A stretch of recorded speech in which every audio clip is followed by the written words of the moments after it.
ní sùúrù má bà fídíò jẹ́. Ní alẹ́ yìí mo fẹ́ kí kẹ́ ṣàlàyé àwọn nǹkan kan fáwọn èèyàn láwọn Yorùbá tẹ́ tún ti kọ́ tẹ́ ti mọ̀ sí nígbà lẹ́nu gbàdá bẹ̀rẹ̀ sí máa dúró nílé yìí, okay? Kí ni Yakubu àrójú ẹ mọ́ o? Kamiu má bà fídíò wa jẹ́. Okay, àti rí ẹ pẹ̀lẹ́ o, mo fẹ́ bí yín. Kamiu ní sùúrù. Kí ni Kamiu jókòó jẹ́ tó bá ti mọ̀ pé o máa bà fídíò jẹ́ kó ṣe kí ó yá béèrè tó bá fẹ́ béèrè lọ́wọ́ mi kí n máa gbọ́ má kọ́wọ́ sí mú. Tàbí kí ni Má fọwọ́ sí mú.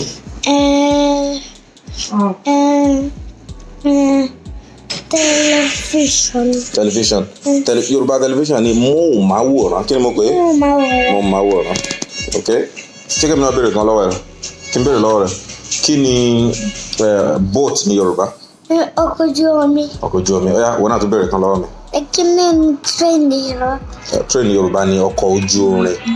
Kí ni jẹ́ kí mi náà tún béèrè kan lọ́wọ́ rẹ̀ o. Kí ni restaurant ní Yorùbá? Ilé ìjẹun. Ilé ìjẹun. Wọ́n náà tún béèrè lọ́wọ́ mi. Kí ni béèrè lọ́wọ́ mi. Restaurant ọkọ̀. Ọkọ̀ restaurant. Ọkọ̀ ilé oúnjẹ. Ọkọ̀ ilé oúnjẹ. Ó yá jẹ́ kí mi náà tún béèrè kan lọ́wọ́ rẹ̀. Kí ni police station ní Yorùbá?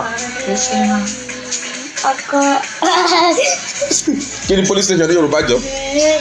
Àgọ́ ọlọ́pàá. Àgọ́ ọlọ́pàá. Ṣé kí mi náà tún béèrè lọ́wọ́? Ó yá wọ́n náà béèrè lọ́wọ́ mi. Wọ́n náà béèrè lọ́wọ́ mi. Mo ti rí. Wọ́n náà béèrè lọ́wọ́ mi. Kí ló tún fẹ́ béèrè? Jókòó dada. Àbíbí ọmú. Sọ́fà ní Yorùbá. Sọ́fà ní Yorùbá. Àga ìjókòó. A lè pè lága ìjókòó. Ṣé kí mi náà tún béèrè lọ́wọ́ rẹ̀? Kí ni picture ní Yorùbá? Àwòrán. Okay. Wọ́n náà tún béèrè lọ́wọ́ mi. Kí ni wọ́n fọwọ́ sí mú ẹ dé. Kí ni kí ló tún fẹ́ béèrè? Kitchen ní Yorùbá. Mi gbọ́? Kitchen. Okay. Ilé ìdáná ni kitchen ní Yorùbá. Okay. Kí ni mo ń bọ̀ kí ni fire station ní Yorùbá? Àgọ́ panápaná. Àgọ́ panápaná. Okay. Kí ni? Oya. Oh, good night. Mi ò rí ẹ lẹ́la. Oya, kí ni? Ambulance. Ambulance ni ọkọ̀ pàjáwìrì ni ambulance. Ambulance station. Okay, kí ni sọ ambulance station àbí?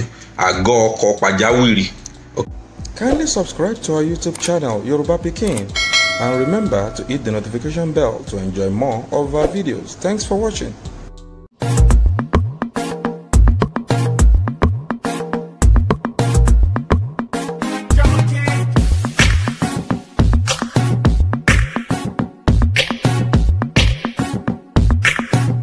Ọmọ Yorùbá lèmi o.